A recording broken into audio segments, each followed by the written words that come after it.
मन्त्री लगायत केन्द्रीय समितिका साथीहरू, विभिन्न तह र तबकामा रहेर नेपाली कांग्रेसको महत्त्वपूर्ण जिम्मेवारी अदा गर्नुभएका कांग्रेसका नेता साथीहरू, हाम्रो निम्तोलाई स्वीकार गरेर यो भव्य समारोहमा उपस्थित हुनुभएका आदरणीय दिदीबहिनी दाजुभाइहरू, पत्रकार मित्रहरू, सबैलाई म हार्दिक अभिवादन गर्न चाहन्छु। जय नेपाल। ब्रान्डेड जुत्ता लगाएर अलकत्राले पोतिएको सडकमा टकटक आवाज निकाल्दै हिँड्ने खुट्टाहरूलाई खेत र बारीका बारेमा थाहा हुँदैन। पटपटी फुटेका खुट्टा नचिन्ने शासकलाई माटोको कथाका बारेमा थाहा हुँदैन। बजारले उनी दिएको माला लिएर शालिगमा हुत्याउन हतार गर्ने शासकलाई शहीदको महत्त्व थाहा हुँदैन। आज शहीद दिवस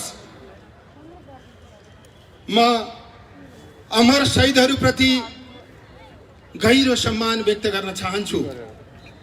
हजारौं शहीदहरूले बलिदान गरेर नेपालमा हामीले लोकतन्त्र ल्यायौं, गणतन्त्र ल्यायौं, समावेशी राज्य संरचना स्थापित गर्यौं। आज रत्न पार्कमा उभिएर हामीले त्यो बलिदानबाट प्राप्त भएको उपलब्धि रक्षा गर्ने सन्दर्भमा तपाईहरुका बीचमा आफ्ना धारणाहरू राखिरहेका छौं। हामीले हिजो यो अन्तिम संघर्ष हो, यो भन्दा पछाडी अब कुनै पनि युवाले अथवा कसैले पनि लोकतन्त्रका लागि संघर्ष गर्नुपर्ने छैन भनेर हामीले भन्यौं। गिरिजा प्रसाद कोइरालाले भन्नुभयो, त्यो भनेको धेरै वर्ष बित्न नपाउँदै फेरि हामीले उपलब्धि भनेका विषयहरू संकटमा परेका छन्। ती घोषिने हुन् कि भन्ने धेरै ठूलो आशंका हाम्रा बीचमा उत्पन्न भएको छ। आज गएको निर्वाचनमा नेकपाले झण्डै 2/3 समर्थन प्राप्त गर्यो। संघीय संसदमा उसको संख्या 2/3 हाराहारीमा छ। हामीले ल्याएको संघीयतामा 7 वटा प्रदेश छ। त्यो 7 वटा प्रदेश मध्येमा 6 वटा प्रदेशमा नेकपाले जितेको छ। दुईटा पार्टी मिलेर स्थानीय तहमा जति संख्या उहाँहरूले जित्नु भएको छ त्यो संख्या 2/3 भन्दा बढी छ। एउटा राजनीतिक पार्टीलाई जनताले यो भन्दा ठूलो समर्थन गर्न सक्ने अर्को कुनै ठाउँ हुँदैन। तत्कालीन नेकपा एमाले र माओवादीले ल्याएको मत जोड्ने हो भने उहाँहरूको मत 48% थियो। 48% मत प्राप्त गरेर सबै तहमा अत्यधिक बहुमत प्राप्त गरेको पार्टीलाई यो देशमा विकास गर्नका निम्ति, समृद्धि ल्याउनका निम्ति, हामीले ल्याएको संविधान कार्यान्वयन गर्नका निम्ति कसले रोकेको थियो? केपी ओलीजीले रेल ल्याउँछु भनेर भन्नुभएको थियो। भारी समर्थनबाट प्रधानमन्त्री हुनुभएका केपी ओलीलाई रेल ल्याउन कसले छेक्यो? पानी जहाजमा नेपालको झण्डा फरफराउन कसले छेक्यो? घर घरमा ग्यासको पाइप जोड्दिन कसले रोक्यो? हावाबाट बिजुली निकाल्न उहाँलाई कसले समस्या गर्यो? नेपालमा 2 अंकको आर्थिक वृद्धि दर हासिल गर्न उहाँलाई कसले अवरोध खडा गर्यो? 3 वर्ष सरकार चलाउँदा एउटा पनि सिग्नेचर प्रोजेक्ट ल्याउन नसक्ने, जनतालाई कुनै पनि खालको राहत दिन नसक्ने, कोभिडको यो महामारीमा जनतालाई परेको यति विघ्न समस्यामा कहीं पनि सहयोगी बन्न नसक्ने र सरकार छ भनेर हामीले मानिदिनु पर्ने, यो भन्दा असफल सरकार मेरो विचारमा नेपालमा आजसम्म बनेकै थिएन। यो भन्दा भ्रष्टाचारलाई संरक्षण गर्ने सरकार मेरो विचारमा आजसम्म नेपालमा बनेकै थिएन। यो भन्दा बढी विधि विधान विरुद्ध हस्तक्षेप गर्ने, प्रहार गर्ने सरकार आजसम्म नेपालमा बनेकै थिएन। हामीले नयाँ संविधान गणतन्त्रलाई छोडेर राख्नका निम्ति, संस्थागत गर्नका निम्ति ल्याएका हौं। हामीले नयाँ संविधान संघीयतालाई बलियो बनाउनका निम्ति ल्याएका हौं। हामीले नयाँ संविधान नेपालमा समाजवाद लागू गर्नका निम्ति ल्याएका हौं। हामीले नयाँ संविधान समृद्धि ल्याउनका निम्ति ल्याएका हौं। गएको निर्वाचनमा मेरो विचारमा जनताले नेकपालाई त्यति ठूलो भारी बहुमत, स्थिरता हासिल गर्नका निम्ति दिएका हुन्। यी 5 वटा कुरासँग जोडेर यो सरकारलाई हेर्नुभयो भने नेपालमा गणतन्त्र होइन, विद्यातन्त्र लागू गरिएको छ। नेपालमा संघीयतालाई केपी ओलीजीले राज्यको एउटा इकाइ हो भनेर भन्नुभयो। संसारमा संघीयता इकाइ हुने व्यवस्था कहाँ छ? हामीले एउटा इकाइ बनाउनका निम्ति संघीयता ल्याएको होइन। केपी ओलीजीले भनेको समृद्धि उहाँको भाषणमा बाहेक कहीँ पनि भेटिएन। समाजवादको कुरा गर्नुहुन्छ भने अघि कुन्दनले भन्नुभएको जस्तो ओम्नी र यति ग्रुपलाई बाहेक नेपालमा कसैलाई पनि समाजवाद आएन। स्थिरताको त प्रधान शत्रु हो केपी ओली। उहाँले नेपालमा स्थिरता देख्नै सक्नुहुन्न। विभिन्न विधेयकहरू ल्याएर नेपालको संवैधानिक चाहिँ व्यवस्था थियो अध्यादेश ल्याएर उहाँले त्यसलाई मिच्न खोज्नुभयो। सरकारहरू ढल्न थाले, पार्टीहरू फुट्न थाले। संविधानले राजनीतिक दल फुटाउनका निम्ति केन्द्रीय संसदीय दल र केन्द्रीय समितिमा 40% हुने व्यवस्था गर्यो। संवैधानिक परिषदमा विपक्षी दलको नेता अनिवार्य रूपमा हुनुपर्ने व्यवस्था गर्यो। उहाँले अध्यादेश ल्याएर त्यसलाई पहिल्यै भत्काउन खोज्नुभयो। त्यो एउटा अस्थिरताको द्योतक थियो।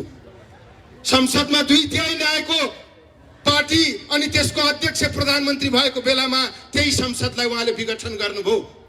त्यसैले केपी ओली स्थिरताको शत्रु हो। उहाँले नेपाललाई स्थिर भएको देख्न चाहनुहुन्न।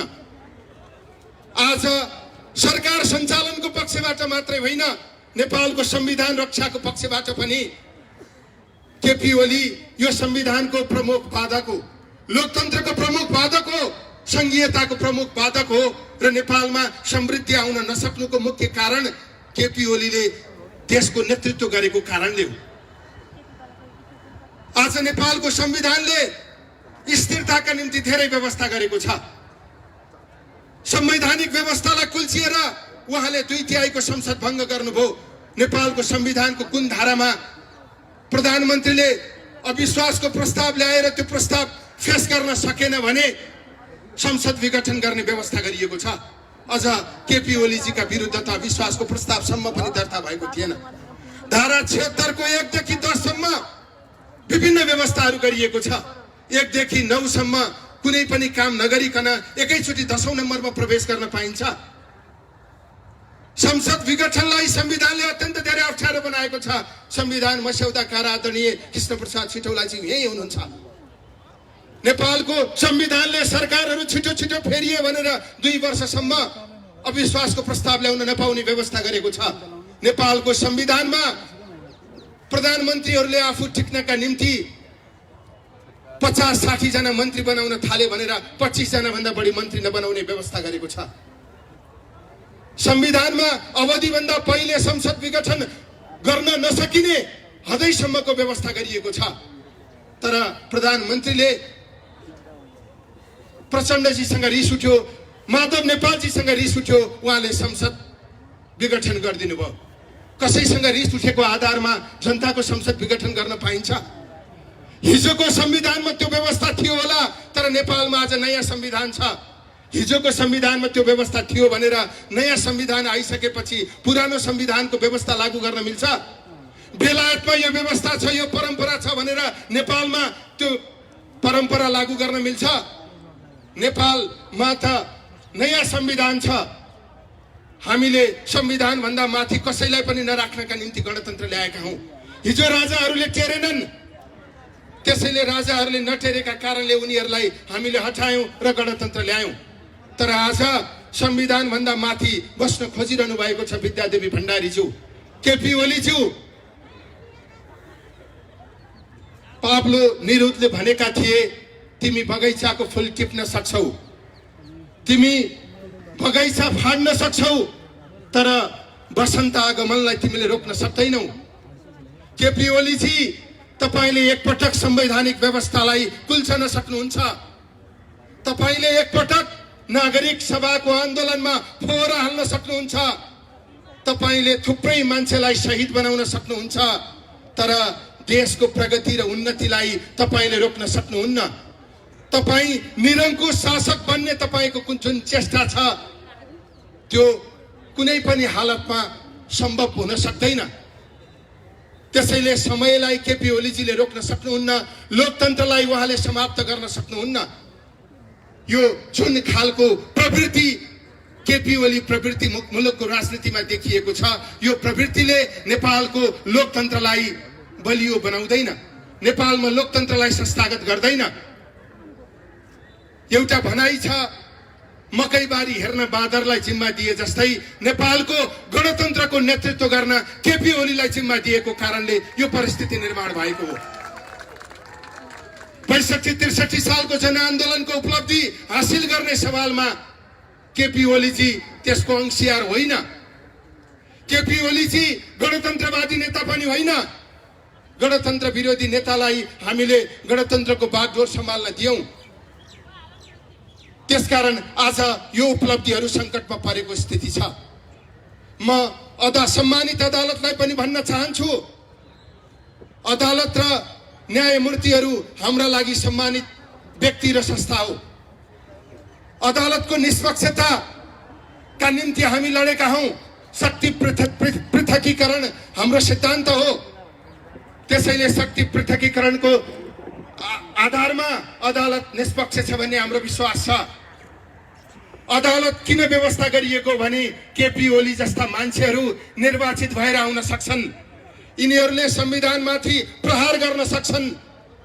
यस्ता निर्वाचित निरङ्कुश शासकहरूलाई सचेत गराउनका निम्ति, यिनीहरूलाई नियन्त्रण गर्नका निम्ति, निर्वाचित हुँ भन्ने अहमका आधारमा निरङ्कुश बन्न चाहनेहरूलाई रोक्नका निम्ति अदालत खडा गरिएको हो।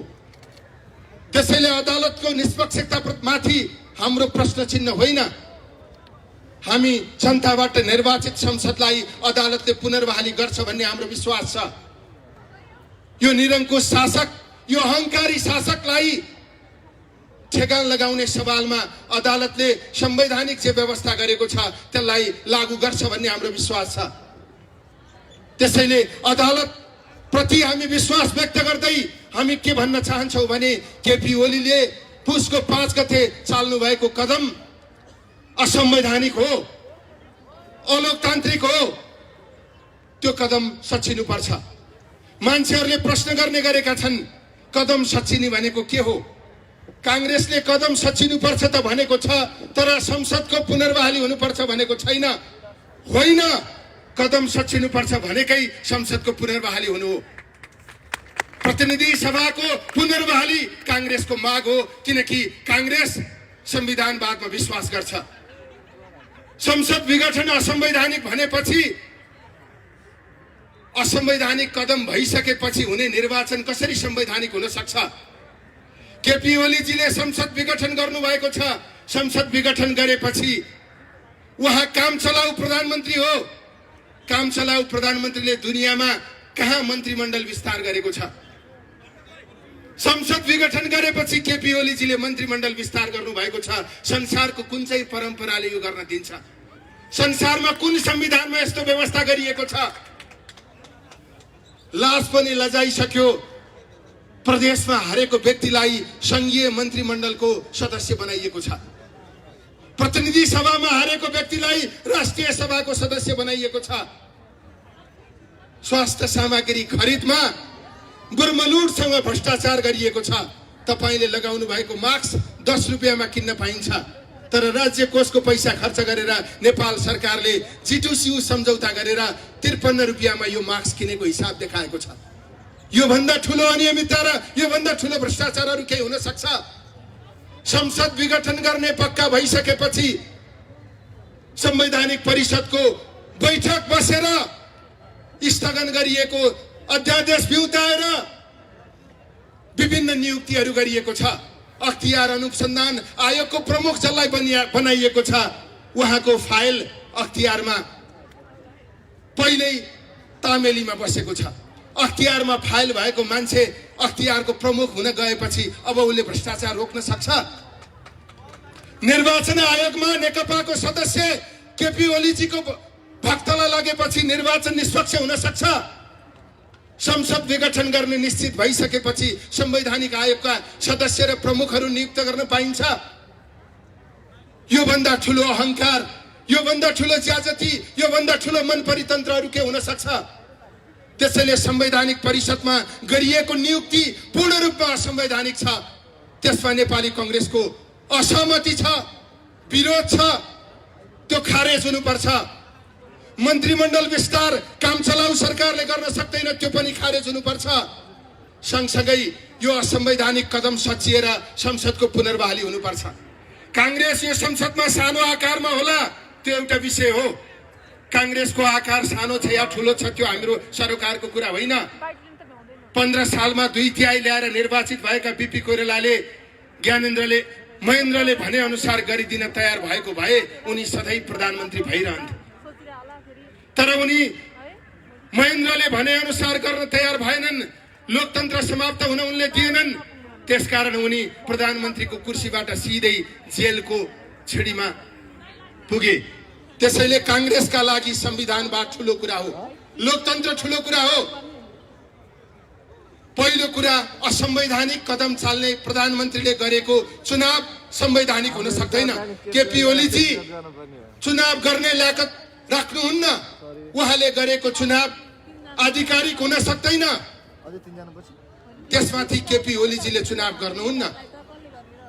वैशाखको 17 गते चुनाव हुँदैन यो हामी सबैलाई थाहा छ। कांग्रेस त्यति मूर्ख छैन। केपी ओलीजी सत्तामा बस्ने, सबैतिर नियन्त्रण गर्ने, सबैतिर आफ्नो सञ्जाल विस्तार गर्ने, एकलौटी गर्ने, अनि त्यसपछि उहाँले गरेको चुनाव चाहिँ निष्पक्ष हुन्छ भनेर हामीले पत्याउन सक्दैनौं। केपी ओलीजी प्रधानमन्त्री भएर कांग्रेसलाई जिताउनका निम्ति उहाँले चुनाव गर्दिनुहुन्न। वैशाखको 17 गते चुनाव भयो, निष्पक्ष निर्वाचन भयो भने केपी ओलीजीको पनि जमानत रहँदैन। केपी ओलीजी यदि तपाईलाई जनताका बीचमा जाने इच्छा छ भने, तपाई एकदमै धेरै पपुलर छु भन्ने तपाईलाई लाग्छ भने प्रधानमन्त्रीबाट राजीनामा दिएर चुनाव लड्न आउनुहोस्। हामी त्यसपछि तपाईको हैसियत के हो हामीले देखाउँछौं। प्रधानमन्त्रीको कुर्सी छोडेको दिन 165 वटा निर्वाचन क्षेत्रमा कहीं पनि केपी ओलीको उम्मेदवारको जमानत बाँकी रहने छैन। 3 वर्षसम्म मनपरी गर्ने, निर्मला पन्त र सम्झना विकाका बलात्कारीहरूलाई संरक्षण गर्ने, भ्रष्टाचारीहरूलाई संरक्षण गर्ने, दलालहरूलाई संरक्षण गर्ने, देश र जनतालाई सधैँभरि अपमान गर्ने, अनि उहाँ निर्वाचनमा गएर मत माग्दा कुन चाहिँ जनताले उहाँलाई भोट दिन्छ। उहाँलाई पनि थाहा छ चुनाव हुँदा म हार्छु भन्ने कुरा। उहाँले चुनाव गर्न होइन, यो प्रतिक्रियालाई कन्ट्रोल गर्नका निम्ति उहाँले निर्वाचनको पासो फ्याक्नु भएको हो। यो निर्वाचन हुँदैन। अब यदि संसदको पुनर्बहाली भएन भने नेपालमा संविधान उल्लङ्घनको प्रक्रिया प्रारम्भ हुन्छ। संसद विघटन हुने अवस्थै थिएन तर विघटन भयो, यसको मतलब संविधान उल्लङ्घन भयो। वैशाखको 17 गते निर्वाचन हुँदैन, त्यसपछि अर्को सहमतिमा अर्को व्यवस्था हुन्छ। त्यो व्यवस्था पनि संवैधानिक व्यवस्थाको खिलाफमा हुन्छ। संविधान विरुद्ध एकपछि अर्को निरन्तर कदम अगाडि बढ्दै जान्छ र अन्तिममा के भनिन्छ भने संविधानमा नभएका विभिन्न कुराहरू लागू हुन सक्ने, अनि संविधानमा भएको गणतन्त्र हटेर राजतन्त्र किन आउन नसक्ने। यो मुलुकलाई त्यहाँ पुर्याउन खोजिएको छ। त्यहाँ पुर्याउने अभियानको नेतृत्व केपी ओलीजीले गरिरहनु भएको छ। केपी ओलीजी कम्युनिस्ट हो भन्नुहुन्छ। उहाँ यदि कम्युनिस्ट हो भने उहाँ शाही कम्युनिस्ट हो, उहाँ सामन्त कम्युनिस्ट हो। नेकपाको घोषणा पत्रमा 2 वर्षभित्र नेपाललाई खाद्यान्नमा आत्मनिर्भर बनाइनेछ भनेर लेखिएको छ। 2 वर्षभित्र खाद्यान्नमा आत्मनिर्भर बनाउँछु भनेर चुनाव जितेको नेकपाले 2 वर्षपछि होइन 3 वर्षपछि जनतालाई मल पनि दिन सकेन। नेकपाको घोषणा पत्र यति धेरै महत्त्वकांक्षी छ, त्यसको त्यहाँभित्र लेखिएको कुनै पनि काम यो सरकारले गरेन। नेकपाले अवसर नपाएको होइन, एउटा गणतन्त्र विरोधी व्यक्तिलाई नेकपाले प्रधानमन्त्री बनायो, जसले गर्दा देशमा समृद्धिको बाटो खनिनु कोरिनु त धेरै फरकको कुरा भयो। हामीले प्राप्त गरेको उपलब्धि पनि खोसिने अवस्थामा पुग्यो। त्यसको प्रमुख दोषी बनेको पुष्पकमल दाहालजी हो, माधव कुमार नेपालजी हो। हामीले प्राप्त गरेका उपलब्धिहरूलाई रक्षा गर्ने गरी उहाँहरूले नेकपालाई चलाउन सक्नु भएन। यी उपलब्धिहरू खोज्ने व्यक्तिलाई उहाँहरूले प्रधानमन्त्री बनाउनु भयो। त्यसैले आज सडकमा कांग्रेस जाँदै गर्दा हामी नेकपाको एउटा खेमा हाम्रो जस्तै मुद्दा बोकेर हिँडिरहेको छ, तर पनि हामी उहाँहरूसँग एलायन्स गरिरहेका छैनौँ, किनकि उहाँहरूको लोकतन्त्रप्रतिको निष्ठामा हाम्रो प्रश्न छ। उहाँहरू आज पनि उहाँहरूको प्रधान विषय लोकतन्त्र होइन, समावेशी गणतन्त्र होइन, उहाँहरूको मुख्य विषय राज्य कब्जा गर्ने हो। राज्य कब्जा गर्ने प्रतिस्पर्धामा नेकपा भित्र केपी ओलीजी र प्रचण्डजीहरूको झगडा भएको हो। त्यसकारण नेपाली कांग्रेस लोकतन्त्रको रक्षाका निम्ति सडकमा आन्दोलन गर्न चाहन्छ र त्यसको नेतृत्व गर्न चाहन्छ। हामीले सत्तामा जानका निम्ति यो कुरा गरिरहेका छैनौँ। हामी सडकमा लोकतन्त्रलाई सुरक्षित गर्नका निम्ति, नेकपाको यो अहंकारवादलाई अन्त्य गर्नका निम्ति, नेपालको संविधानमाथि जुन ढंगले प्रहार भइरहेको छ त्यो प्रहारलाई निस्तेज पार्नका निम्ति हामीले सडक आन्दोलनको आह्वान गर्न खोजिरहेका छौं। हामी चाहन्थ्यौं यो कार्यक्रम क्षेत्रीय समितिले होइन, नेपाली कांग्रेसको केन्द्रीय समितिले हाम्रो सभापतिलाई यो मञ्चको बीचमा राखेर हामी आन्दोलन गर्न चाहन्थ्यौं। हाम्रो त्यो प्रयास अहिले पनि जारी छ। टुडी खेलको मैदानमा देशभरिबाट लोकतन्त्र रक्षाका निम्ति काठमाडौँ आउनुहोस् भनेर लोकतन्त्रवादीहरूलाई काठमाडौँमा बोलाएर कांग्रेसले यो संविधान बचाउनका निम्ति जनतालाई अपील गर्न जरुरी छ। लोकतन्त्र बचाउनका निम्ति जनतालाई अपील गर्न जरुरी छ। युवाहरूको अधिकार सुरक्षित गर्नका निम्ति सडक आन्दोलनको नेतृत्व गर्न कांग्रेस अग्रसर हुन जरुरी छ। हामीले त्यही प्रयासको प्रारम्भ यहाँबाट गरिरहेका छौं। आज शहीद दिवसको दिन नेपाली कांग्रेसले यो असंवैधानिक कदमको विरुद्ध राजधानीमा एउटा बृहत सभा गरिरहेको छ। यो प्रारम्भ हो। हामी यो भन्दा अगाडि देशका ठूला शहरहरूमा र काठमाडौँ उपत्यकामा जनतालाई आह्वान गरेर यो निरंकुशताका विरुद्ध, यो प्रतिगमनका विरुद्ध सशक्त आन्दोलनमा सहभागी हुन अनुरोध गर्न गइरहेका छौं। नेपाली कांग्रेसले यो आफ्ना लागि होइन,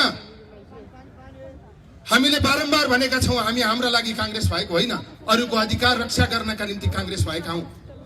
पञ्चायतको बेलामा राष्ट्रिय पञ्चायतको सदस्य लिन्छस् कि जेल जान्छस् भनेर कांग्रेसहरूलाई सोध्दै गर्दा कांग्रेसका मान्छेहरू म राष्ट्रिय पञ्चायतको होइन, म जेलको छिडीमा जान तयार छु भनेर कांग्रेस हुने गर्थे।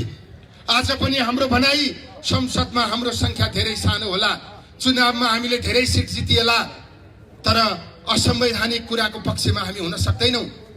असंवैधानिक कदम सच्चिनु पर्छ। हाम्रो सबैभन्दा ठूलो स्वार्थ लोकतन्त्र हो। हाम्रो सबैभन्दा ठूलो स्वार्थ संविधानवाद हो।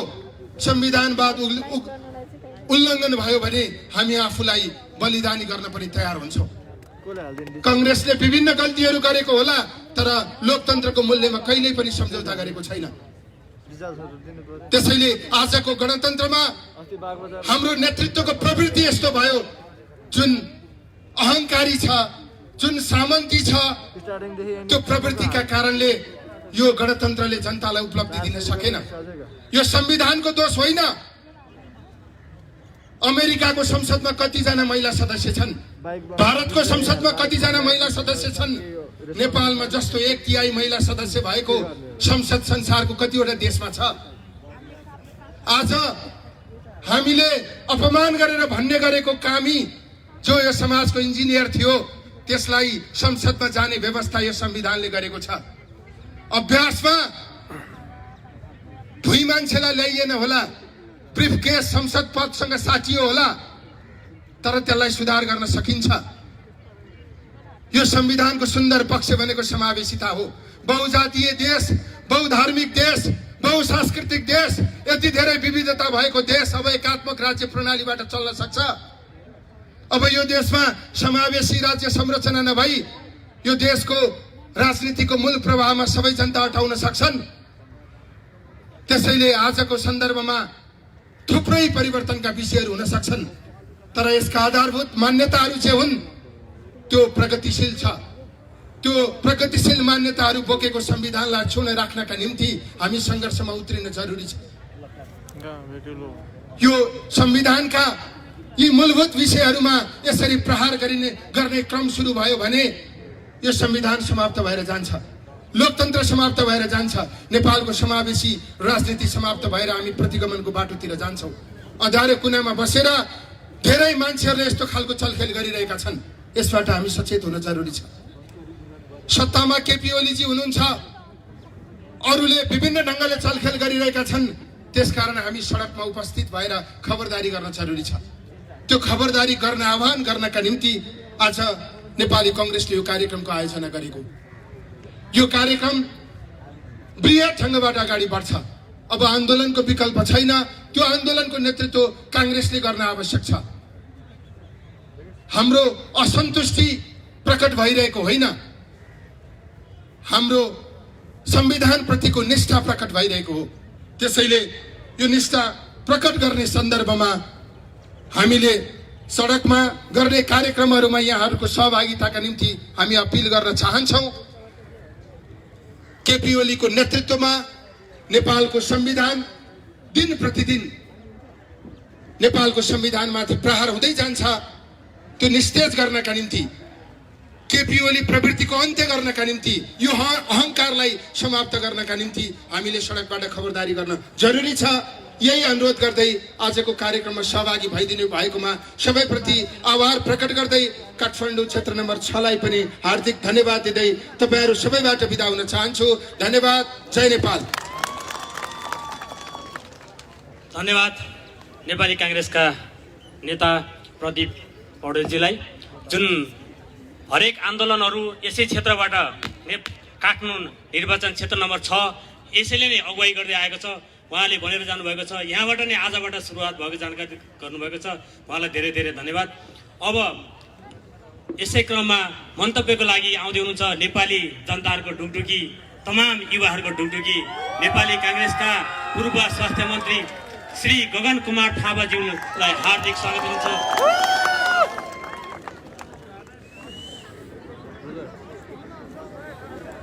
इस कार्यक्रम का श्रद्धेय सभाध्यक्ष महोदय, कार्यक्रम का प्रमुख अतिथि नेपाली कांग्रेस का वरिष्ठ नेता पूर्व महामंत्री आदरणीय कृष्ण प्रसाद सिटौलाज्यू, नेपाली कांग्रेस का केंद्रीय सदस्य आदरणीय उमाकान्त चौधरीज्यू, आदरणीय प्रदीप पौडेलज्यू, माननीय भीमसेन दास प्रधानज्यू, पार्टीको अन्य विभिन्न जिम्मेवारी निर्वाह गरेर राख्नुभएका नेतागण, उपस्थित सम्पूर्ण साथीहरू, यहाँहरू सबैलाई हार्दिक अभिवादन। जय नेपाल। नेपाली कांग्रेस क्षेत्र नम्बर 6 का सभापतिज्यू लगायत साथीहरूलाई आज पवित्र दिनमा यति महत्त्वपूर्ण कार्यक्रमको आयोजना गरेर सहभागी हुने अवसर दिनुभयो, हार्दिक कृतज्ञता ज्ञापन गर्छु। माघ 16 गते आज शहीद दिवस। म सम्पूर्ण वीर शहीदहरूलाई नमन गर्दै श्रद्धाको फूल अर्पण गर्न चाहन्छु। नेपोलियन बोनापार्टको एउटा भनाइ छ, मृत्युको आधारमा कोही पनि शहीद हुँदैन, मृत्युको कारण के हो त्यसको आधारमा कोही शहीद हो कि होइन भनेर उसको निर्धारण हुन्छ। नेपोलियन बोनापार्टहरूको युगमा शहीदको परिभाषा यसरी लगाइँदै गर्दा मृत्युको कारण ठिक थियो कि थिएन भनेर खोजिँदै गर्दा मृत्युको कारण यदि कुनै पनि राष्ट्रको सिमानाको लागि थियो, सिमाना तन्काउन होस् वा बचाउन होस्, थियो भने उसलाई शहीद हुन योग्य ठानिन्थ्यो। युरोप मात्र होइन, हामी एसियामा हेर्न सक्छौँ, अमेरिकामा हेर्न सक्छौँ, थुप्रै ठाउँमा यसरी नै शहीदहरू बनेका छन्, शहीदहरूको परिभाषा बनाइएको छ। हाम्रो सन्दर्भमा भने स्थिति त्यो रहेन। हाम्रो अगाडि 4 जना शहीदहरूको आज यहाँ तस्बिर छ। हाम्रो प्रेरणाको स्रोतलाई यहाँ राखेर आज हामी यो दिवस मनाउँदैछौँ। हामी 4 जना शहीदहरूले माघ 10 गतेदेखि 16 गतेसम्म 2007 सालमा शहादत प्राप्त गर्दै गर्दा होस् वा यसबाट प्रेरणा पाएर पछिल्लो समयसम्ममा हजारौं सपुतहरू जसलाई हामीले शहीद भनेर मानेका छौँ, कसैले पनि शहादत दिएको नेपालको सीमाना रक्षाको लागि थिएन। हाम्रो सन्दर्भ नेपालको सीमानाका लागि थिएन। हामीसँग सीमाना थियो, तर त्यो सीमानाभित्र शासन गर्नेले तपाईं र मेरो सान मान सम्मान खोजेकोले त्यही सीमानाभित्र हाम्रो सम्मानको लागि हाम्रा सपुतहरूले आफ्नो जीवन शहादत गरे, जस्ता आज हामी शहीद भनेर भन्दछौँ। पञ्चायतमा शहादत प्राप्त गर्ने होस् वा माओवादीको युद्धको बेलामा शहादत प्राप्त गर्ने होस्, सबै शहादत तपाईं र मेरो सम्मानको लागि थियो, तपाईं र मेरो शानको लागि थियो, तपाईं र मेरो उज्यालोका निम्ति थियो। थोरैलाई उज्यालो भएर पुग्दैन, उज्यालो सबैलाई चाहिन्छ भन्नका निम्ति थियो। तपाईँ र मेरो स्वतन्त्रताको लागि थियो, तपाईँ र मेरो समानताको लागि थियो। शहीद गङ्गालाल, धर्मभक्त दशरथचन्द्र शुक्रराज त्यो दिन झुन्डिन वा गोली खान तयार नभएको भए आज रत्न पार्कमा न यो मञ्च बन्थ्यो, न तल तपाईँ बसेर थपडी बजाउन पाउनुहुन्थ्यो। तपाईँ र म आज उभिन पाएका छौँ भने यस्ता सयौं सपुतहरूको रगतले त्यो आधार दिएको छ, त्यो प्रेरणा दिएको छ।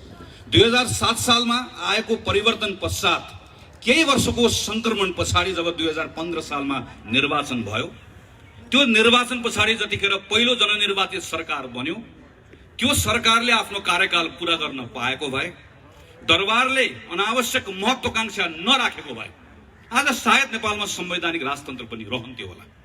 आज हामीसँग 60 वर्षको संसदीय प्रजातन्त्रको इतिहास हुन्थ्यो। त्यो गरिबिलो इतिहास मात्र हुँदैन थियो, हामीसँग बलियो लोकतान्त्रिक चेतना हुन्थ्यो, संस्कार हुन्थ्यो र संस्थाहरू हुन्थ्यो। हामीसँग भर पर्ने अदालत हुन्थ्यो, हामीसँग राम्रा विश्वविद्यालयहरू हुन्थ्यो होला, हामीसँग लोकतान्त्रिक चेतना पनि हुन्थ्यो, त्यसलाई बोक्ने संस्थाहरू पनि हुन्थ्यो। दरबारको महत्वाकांक्षाले 30 वर्ष खेर गयो। अहिले पनि कहिलेकाहीँ साथीहरू कहीँ आएको युवाहरू घुमेको देख्छु, राजा आऊ देश बचाऊ, राजा आऊ देश बचाऊ भनेर भनेको देख्छु।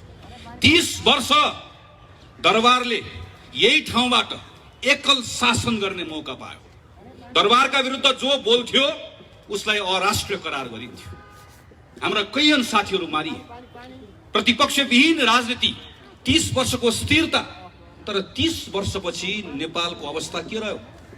नेपाल 2046 सालमा जनआन्दोलन हुँदै गर्दा नेपाल संसारकै सबैभन्दा गरिब देशमध्ये, संसारकै सबैभन्दा बढी विदेशी ऋण बोकेको देशमध्येको एउटा देश थियो। तब न जनता सडकमा ओर्लिए, तब न फेरि परिवर्तनको उद्घोष भयो। 46 साल पछाडि फेरि एउटा अवसर नेपालले पायो। गल्ती हामीले पनि गर्यौँ, हामी पनि चुक्यौँ। दरबारको फेरि षड्यन्त्र, माओवादीको अनावश्यक युद्धको दुस्साहस, यसले फेरि अर्को 10 वर्ष खेर भयो। 60-62 सालको आन्दोलन, त्यो आन्दोलनबाट आएको परिवर्तन, त्यसको व्यवस्थापन गर्नु अर्को 10 वर्ष लाग्यो। र यत्रो लामो आरोह अवरोह पछाडि हामीले एउटा संविधान निर्माण गर्यौँ। संविधान भनेको एउटा निर्जीव दस्तावेज मात्र होइन। अघि भीमसेन सरले संविधान देखाउनु भयो। यो संविधानमा हामी 600 मानिसले काम गरेका छौँ हो। यो संविधान यो जनआन्दोलनसँग जोडिएको छ हो, तर यो संविधान त्यो जनआन्दोलनसँग मात्र जोडिएको छैन। यो संविधान यो 4 शहीदसँग पनि जोडिएको छ। यो संविधान तपाईँ हामीले नचिनेकाहरू सयौं शहीदहरूसँग जोडिएको छ। किनकि स्वतन्त्रता र समानताको, मैले अघि पनि भने सिमानाको लागि होइन, तपाईँ र मेरो सिमानाभित्र, तपाईँ र मेरो सम्मानका लागि, तपाईँ र मेरो स्वतन्त्रता र समानताका लागि कैयौं साथीहरू हाँसी हाँसी बलिवेदीमा चढे। त्यो लामो आरोह अवरोह पछाडि हामी अन्तिममा एउटा निष्कर्षमा पुग्यौँ। त्यो निष्कर्षलाई दस्तावेजीकरण गर्यौँ र हामीले एउटा संविधान निर्माण गर्यौँ। यही संविधानमा टेकेर योभन्दा अगाडिको यात्रा अगाडि लिएर जाने हामीले उद्घोष पनि गर्यौँ। त्यसैले यो संविधानलाई राम्रोसँग तपाईँले निहालेर हेर्नुभयो भने त्यहाँ मृत अक्षर मात्र होइन, त्यहाँ तपाईँले कहीँ कहीँ स्पन्दनहरू सुन्नुहुन्छ, शहीदहरूको आवाज सुन्नुहुन्छ, स्वतन्त्रताको लागि गरिएका ती आन्दोलनका चापहरू तपाईँले त्यहाँ सुन्न सक्नुहुन्छ। त्यसैले आज त्यस कारणले गर्दा हामीहरू भनिरहेका छौँ, यो संसदको विघटन होइन, यो संविधानको विघटन। प्रधानमन्त्री केपी शर्मा ओलीले यो संविधानमा टेकेर घर बनाउने मौका पाउनुभयो। संविधान हामी सबैलाई हालेको जग हो, त्यो जगमा टेकेर घर बनाउनका निम्ति मौका पाउनुभयो। म त हेड मिस्त्री हो, मिस्त्रीहरूको नायक। मलाई 5 वर्षको निम्ति जिम्मा दिइयो, हातमा अस्त्र पनि दिइयो, तर शास्त्र नपढेकोले अस्त्र चलाउन जानेन, ढङ्ग पुर्याएन, घर बनाउन जानेन, घर बनाउन सकेन। घर बनाउन नजानेर घर बनाउन नसक्नेले मैले घर बनाउन सकिनँ, घर बनाउन जानिन भन्नुपर्नेमा दिएको अस्त्रको दुरुपयोग गरेर त्यही जगमा हान्न थाल्यो, त्यही जग भत्काउन थाल्यो। अनि वरिपरि रहेका आसेपासेहरू, धुपौरीहरूले प्रभु तपाईँले गल्ती गर्नुभयो, तपाईँलाई जिम्मा त घर बनाउन दिएको, तपाईँलाई दिएको घनले तपाईँले यसलाई इट्टा फोडेर माथि पर्खाल लगाउनु होला भन्ने ठानेको तपाईँले जग भत्काउन थाल्यो भन्नुपर्ने ठाउँमा धुपौरे हेर्नुहोस् त, देशभरि प्रधानमन्त्री हिँड्नु भएको छ, क्या भत्काउनु भयो भनेर वरिपरि भएको तपाईँ हेर्नुहुन्छ, थरीथरीका देख्नुहुन्छ। अनि प्रधानमन्त्रीलाई के लागिरहेको छ भने जसरी मेरो वरिपरि हिँड्नेहरूले मैले गरेको कदमको प्रशंसा गरिरहेका छन्, यसै गरिकन जनताले प्रशंसा गरिरहेका छन्। क्षमा गर्नुहोला प्रधानमन्त्रीजी, तपाईँ नेपाली जनताको अवमूल्यन गर्दै हुनुहुन्छ, अहिलेको युगको अवमूल्यन गर्दै हुनुहुन्छ। केही वर्ष पछाडि जब तपाईँ इतिहास बन्नुहुन्छ त्यो बेलामा नेपाली जनताले तपाईँलाई कसरी सम्झनेछन्, एकपटक आज राति बालुवाटारमा सुत्दै गर्दा आँखा चिम्म गरेर एकपटक सोच्नुहोस् तपाईँलाई कसरी सम्झनेछ। तपाईँलाई नेपाली जनताले यत्रो 50औं वर्षको आरोह अवरोह पछाडि एउटा संविधान निर्माण गरेर नयाँ युगको सुरुवात गर्ने मौका पाएको, अभूतपूर्व अवसर पाएको एउटा प्रधानमन्त्री जसको सनकको कारणले गर्दा सिङ्गो देशलाई दुर्घटनामा पुर्याइदिने एउटा पात्रको रूपमा तपाईँलाई सम्झनेछ। तपाईँलाई नेपाली जनताले केही पनि थाहा नभएको, तर मलाई थाहा छैन भन्ने थाहा नभएको एउटा अयोग्य पात्रको रूपमा तपाईँलाई सम्झनेछ। तपाईँलाई नेपाली जनताले सिङ्गो संविधानलाई विघटन गर्ने एउटा पात्रको रूपमा सम्झनेछ। तपाईँलाई नेपाली जनताले जनताको मतको अपमान गर्ने एउटा पात्रको रूपमा सम्झनेछ। नेपालको इतिहासको पानाहरू लेख्दै गर्दा जनताको अधिकारको लागि लड्ने पात्रहरूको पानामा प्रधानमन्त्री केपी शर्मा ओलीको नाम लेखिने छैन। तपाईलाई कसैले पनि त्यो पाना पल्टाएर त्यहाँभित्र तपाईँको नाम खोजे भने कसैले भेट्ने छैन। तपाईँको नाम कहाँ लेखिनेछ? तपाईँको नाम नेपाली जनताको अधिकार खोज्ने शासकहरूको पंक्तिमा लेखिनेछ। त्यसैले तपाईँको बारेमा धेरै चिन्ता छैन। तपाईँका धुपौरीहरूको बारेमा त केही भन्नु पनि छैन। चिन्ता तपाईँको होइन, प्रश्न तपाईँलाई मात्र होइन, प्रश्न भोलि हामीलाई पनि हुन्छ। चिन्ता आज आफ्नै गर्नुपर्ने बेला आएको छ। त्यो बेलामा इतिहासले हामीलाई पनि प्रश्न गर्नेछ। त्यो बेलामा नेपाली कांग्रेस के गरिरहेको थियो भनेर प्रश्न गर्नेछ।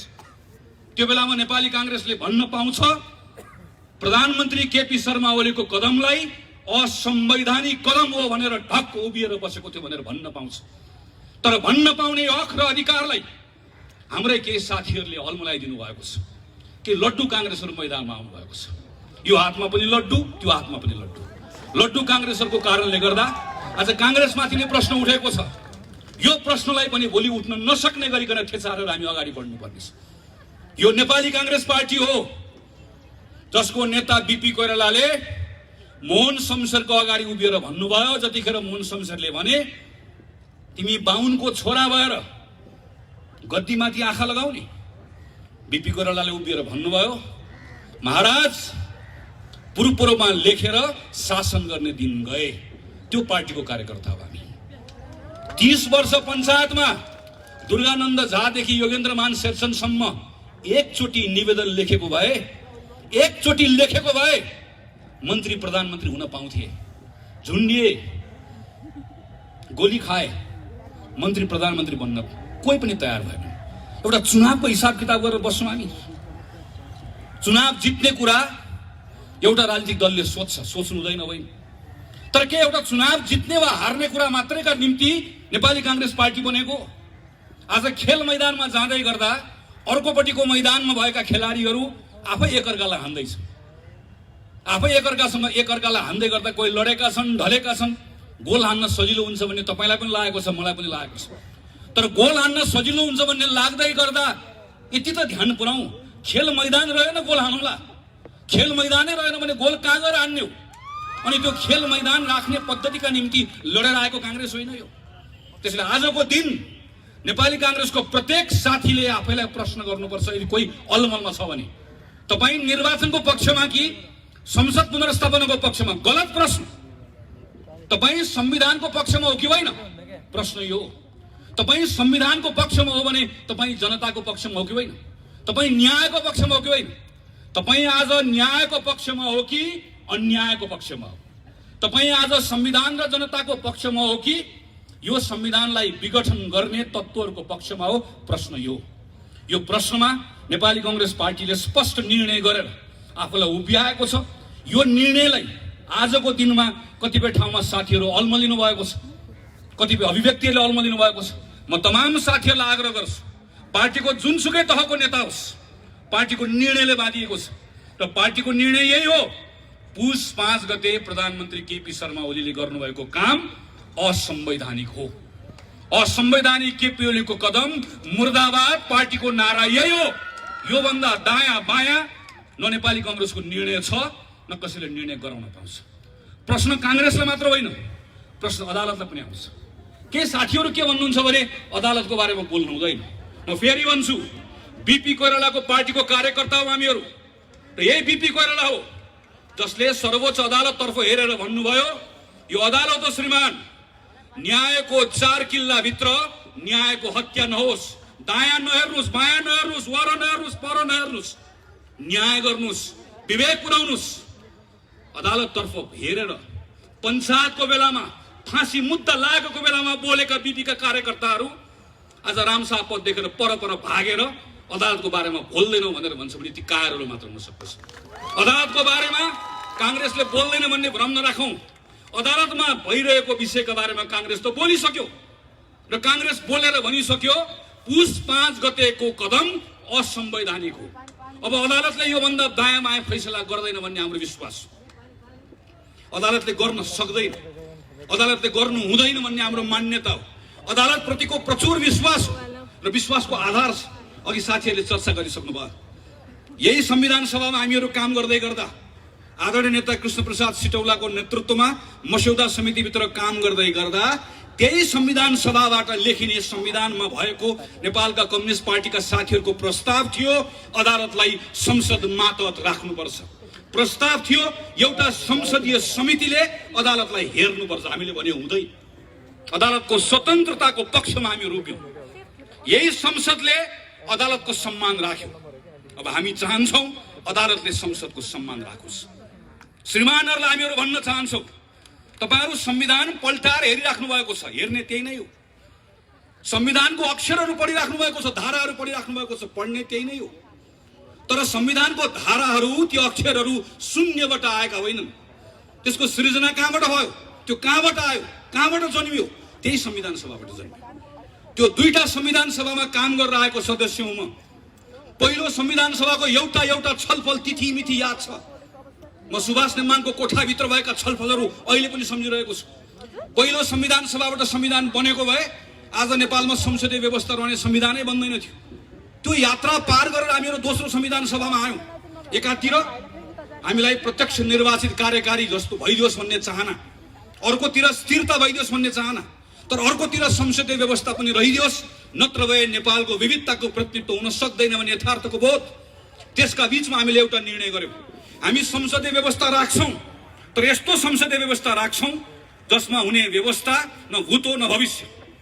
संसारको कुनै पनि देशको संविधानमा नभएको व्यवस्था तपाई हाम्रो संविधानमा हामीले राखेका छौं। एउटा संविधान कसैले मलाई बताइदियोस् जसमा संसदीय व्यवस्थामा संसदबाट निर्वाचित भएको प्रधानमन्त्रीलाई 2 वर्ष अविश्वासको प्रस्ताव राख्न नपाउने कुनै एउटा संविधान छ?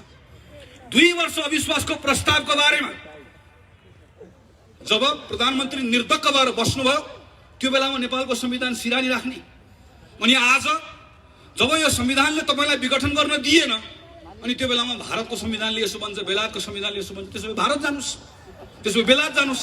यो नेपाल हो श्रीमान, यो नेपालको संविधान लाग्छ र नेपालको संविधानमा बहुमत प्राप्त प्रधानमन्त्रीले संसद विघटन गर्न पाउने कुरा लेखिएको छैन। अदालतमा कहिलेकाहीँ चिन्ता व्यक्त गरेको सुनिन्छ, बहुमत प्राप्त प्रधानमन्त्रीले सरकार चलाउन मन नलाग्यो भने के गर्ने? हामीले श्रीमानलाई भनेका छौं त्यसो भए बहुमत प्राप्त प्रधानमन्त्री खुरुक्क घर जाने, घर बस्न मन नलागे वन जाने। त्यो भन्दा बाहेक यो संविधानले बाटो देखाउँदैन। यो संविधानको धारा 76 मा छलफल भइरहेको छ। धारा 76 लेख्ने संविधानको मस्यौदा समितिको संयोजक यही हुनुहुन्छ, म त्यसको सदस्य। सम्माननीय अदालतका श्रीमानहरुलाई हामी भन्न चाहन्छौं हामी जनताका प्रतिनिधि हौं। नजानेर नबुझेर धारा 1, 2, 3, 4, 5, 6, 7 लेखेको होइन। बहुमत प्राप्त प्रधानमन्त्रीले संसद भङ्ग गर्न पाउँछ भनेको भए, गर्न पाउँछ भन्ने लेख्नुपर्छ भनेको भए लेख्न नआउने हो, पढ्न नआउने हो। सरासर 2047 सालको संविधानको धारा 53 जस्तो बहुमत प्राप्त प्रधानमन्त्रीले संसद भङ्ग गर्न पाउने छ भनेर लेखिहाल्थ्यो। बहुमत प्राप्त प्रधानमन्त्रीले गर्न पाउँदैन भनेरै त्यस कारणले गर्दा गर्न नपाइने व्यवस्था गर्यो। यति कुरा प्रष्टसँग लेख्दै गर्दाखेरि पनि संविधानको व्याख्या गर्दै गर्दा तलमाथि हुन्छ भने प्रश्न उठ्छ श्रीमान, प्रश्न उठ्छ, जवाफ दिनुपर्ने हुन्छ। किनकि अदालतले पनि लेखेको कुरा व्याख्या गर्ने हो, काल्पनिक कुरा अदालतले पनि थप्न पाउँदैन। यो संविधानमा थपघट गर्न पाउने अधिकार अदालतले पनि छैन, लेखेको कुराको व्याख्या गर्ने मात्रै हो। यति मात्र होइन, तपाईँ प्रत्येक नेपाली नागरिकले यो कुरा मनन गर्नुपर्छ। प्रधानमन्त्री केपी शर्मा ओलीको विघटनको यो प्रस्ताव सदर हुने हो भने योभन्दा ठुलो लोकतन्त्रमा जनताको निर्वाचनको अर्को अपमान हुन सक्दैन। हाम्रो संविधानमा त लेखिएको छैन। कहिलेकाहीँ के कुरा गरिन्छ भने संसारको विभिन्न संविधानमा भएको व्यवस्थाको कुरा गरिन्छ, संसदीय व्यवस्थाको कुरा गरिन्छ। हाम्रो संविधानमा नलेखेको तर संसदीय परम्पराको कसैले बहस गर्छ भने पनि एकपटक पल्टाएर हेरौँ। एउटा संसद विघटन गरेको घटना कसैले मलाई बताइदियोस् जहाँको प्रधानमन्त्रीले के भन्छ भने यो संसदमा सम्पूर्ण रूपमा मेरो बहुमत थियो, संसदमा मलाई केही पनि समस्या भएको थिएन, तर राति सुतेको बिहान उठ्दै गर्दा भङ्ग गर्न मन लाग्यो, मैले भङ्ग गरिदिएँ। प्रधानमन्त्रीको पत्रले योभन्दा अरू केही भन्छ? तपाईँले पत्र पढ्नु भएको छ एकपटक। प्रधानमन्त्री के भन्नुहुन्छ भने मलाई 2/3 बहुमत चाहियो, त्यस कारणले गर्दा मैले संसद भङ्ग गरिदिएँ। अब 2/3 बहुमत दिनुस्। त्यसपछि प्रधानमन्त्री के भन्नुहुन्छ भने 2/3 पुगेन, सम्पूर्ण चाहियो भन्नुहुन्छ। त्यो भन्न पाइने हो नि त। एउटा व्यवस्था कसैले देखाइदियोस्, एउटा अभ्यास देखाइदियोस् जहाँ संसदमा समस्या नभइकन संसद विघटन भएको होस्। भएको छैन, कहीँ पनि हुँदैन। हाम्रोमा त पाइँदैन, पाइने ठाउँमा पनि हुँदैन। संसदमा समस्या आएपछि बल्ल संसद भङ्ग गर्ने अभ्यास संविधानमा व्यवस्था भएका देशहरूमा छ, हाम्रोमा त त्यो पनि छैन। त्यसैले हामी श्रीमानहरूतर्फ फर्केर भनिरहेका छौँ केही हेर्नु पर्दैन, हाम्रो संविधान मात्र हेरिदिए हुन्छ। प्रधानमन्त्रीले अदालतमा चलिरहेको कुरालाई तमासा भनेर भन्नुभयो। तमासा भन्ने कुरालाई अदालतले कसरी लिन्छ अदालतले जान्ने कुरा हो। केही पूर्व प्रधान न्यायाधीशहरूले अदालतको अ पनि उच्चारण गर्नु भएन। उहाँहरूले जम्मा एउटा कुरा भन्नुभयो, प्रतिनिधि सभाको विघटन संविधानलाई नेपाल संविधानका हिसाबले पनि राजनीतिक हिसाबले पनि यसले गतिरोध उत्पन्न गरेको छ भनेर भन्नुभयो। भनेको त्यति मात्रै हो। त्यति भनेको आधारमा आज पूर्व प्रधान न्यायाधीशहरूलाई अदालतको अपहेलनाको मुद्दा लागेको छ। अदालतको प्रक्रिया छ, म प्रक्रियाको सम्मान गर्छु र मलाई विश्वास छ अदालतले यसलाई दुधको दुध पानीको पानी गर्छ। तर एउटा कुरा सम्झाउन चाहन्छु, केवल राजद्रोहको मुद्दा लागेको थियो मलाई। यही अगाडिपट्टि नागरिक आन्दोलन भएको थियो। देवेन्द्र राज पाण्डे र कृष्ण पहाडीले नेतृत्व गर्नुभएको नागरिक आन्दोलनमा यहाँ नारा लगाएको बहानामा राजद्रोहको मुद्दा लागेर हिरासतमा थिए। म माथिको मुद्दामाथि बहस चलिरहेको थियो विशेष अदालतमा। विशेष अदालतमा बहस चल्दै गर्दा थुप्रै युवा साथीहरू अदालतमा आउनुभयो। अदालतको परिसरमा छिर्नुभयो, तलबाट नारा लाग्न थाल्यो, ज्ञाने चोर देश छोड। र त्यही बेलामा मेरो पक्षमा बहस गर्दै गरेका वकिलहरूले भन्नुभयो, श्रीमान एकछिन अदालतमा मौनता चाहन्छु, श्रीमान एकछिन कोही नबोलिदिनुहोस्। कोही बोलेनन्। पछि भित्र युवाहरू भित्रै पसे, नारा लगाउँदै गए, अझ स्वर ठुल्ठुलो हुँदै गयो। अनि मेरो पक्षको वकिलहरूले भन्नुभयो, श्रीमान मेरो पक्षलाई आज जुन आरोप लागेको छ त्यो आरोपको आधारमा तपाईँले आज यसलाई राजद्रोही भन्ने हो भने ती राजद्रोहीहरू त अदालतमा आइसके। यी सबलाई राजद्रोही तपाईँले भन्नुपर्छ। अब कतिलाई राजद्रोही भन्नुहुन्छ भनेर भनेको म सम्झन्छु। आज संविधानमा नलेखिएको संसद विघटन गरेको कुरा गलत हो भनेर कसैले भन्दै गर्दा नेपालको प्रधानमन्त्रीले विधिको शासनमा विश्वास गर्नुहुन्न, सेटिङको शासनमा विश्वास गर्नुहुन्छ भनेर कसैले भन्दै गर्दा अदालतको अपहेलनाको मुद्दा लाग्छ भने अपहेलनाको मुद्दा हामी सबैलाई लगाइयो श्रीमान। हामी सबैले त्यो मुद्दा खेप्न तयार छौँ। न्यायको पक्षमा बोल्दै गर्दा अदालतको अपमान हुँदैन। हामी अदालतको मान बढाउन चाहन्छौँ, अदालतको शान बढाउन चाहन्छौँ। सर्वोच्च अदालत भन्ने नाम संविधानले दिएको, तर सर्वोच्च अदालत प्रतिको सर्वोच्च विश्वास अदालतले आर्जन गर्नुपर्छ, न्यायबाट आर्जन गर्नुपर्छ, फैसलाबाट आर्जन गर्नुपर्छ, न्याय गरेको देखिनुपर्छ। त्यसका निम्ति हामीहरू बोलिरहेका छौँ। कतिपय साथीहरू भन्नुहुन्छ आज हामी नेपाल कम्युनिस्ट पार्टी दुईटा हुँदै गर्दा कुनै एउटाको पक्षमा नबोलौँ, कुनै अर्कोको पक्षमा नबोलौँ। मलाई यसमा अल्मगिनु पर्ने कारण केही पनि छ भन्ने लाग्दैन। कम्युनिस्ट पार्टीका साथीहरू दुईतिर अहिले फर्केर बस्नु भएको छ। एउटाले एउटाको वस्त्र उतार्नुहुन्छ ल भन्नुहुन्छ, ल आज मैले उतारिदिएँ। अर्कोले भन्नुहुन्छ उसले एउटा उतारे मैले दुईटा उतारिदिएँ। उतार्दा उतार्दै केही दिनपछि दुवै थरीहरू सर्वाङ्ग नाङ्गिसके पछाडि तपाईँ हामीले कोहीले पनि उहाँहरूलाई हेर्न सक्दैन। र त्यो बेलामा नेपाली जनता आफैले भन्नेछ हामीलाई को सक्कली को नक्कली थाहा छैन, तर हामीलाई सक्कली कम्युनिस्ट पनि चाहिएन, नक्कली कम्युनिस्ट पनि चाहिएन। हामीलाई तातेको कम्युनिस्ट पनि चाहिएन, हामीलाई सेलाएको कम्युनिस्ट पनि चाहिएन। हामीलाई गड्याङ गुडुङ गर्दै आउने उत्तौलो खरे जस्तो कम्युनिस्ट पनि चाहिएन। हामीलाई जमेर गनाएको पोखरी जस्तो गनाएको कम्युनिस्ट पनि चाहिएन। हामीलाई यो पनि चाहिएन, हामीलाई त्यो पनि चाहिएन। नेपाली जनता आफैले भन्नेछन्। हामी यहाँ छौँ भनेर लेखेर बस्नुभएका साथीहरूलाई नेपाली जनता आफैले प्रश्न गरिरहेका छन्। हिजो नेपाली कांग्रेसका साथीहरू संसदमा सडकमा राष्ट्रपति रानी जस्तो हुन खोजिबक्स्यो भनेर भन्दै गर्दा तपाईहरु कहाँ हुनुहुन्थ्यो? हिजो संसदमा उपसभामुख पनि चाहियो, होइन भने संवैधानिक परिषदमा प्रधानमन्त्रीले दादागिरी गर्नु स्वतन्त्र मान्छे लिएर जाउँ भन्दै गर्दा तपाईहरु कहाँ हुनुहुन्थ्यो? आज चुनाव चिन्ह मलाई दियो, म यहाँ छु भन्दै गर्दा तपाईहरु कहाँ हुनुहुन्थ्यो भन्ने प्रश्न तपाई हामीले गर्नु पर्दैन। आम जनताले गरिरहेको प्रश्न छ। हामी यसमा अल्मदिनु पनि पर्दैन, किनकि आजको मूल प्रश्न यो होइन। आजको मूल प्रश्न संविधान माथि भएको घात हो। आजको मूल प्रश्न संविधान विघटन गरिएको विषय हो। आजको मूल प्रश्न संविधानलाई ट्र्याकमा फर्काउने कुरा हो। आजको मूल प्रश्न व्यवस्था जोगाउने कुरा हो। म खास गरिकन नौजवान साथीहरूलाई म अनुरोध गर्न चाहन्छु।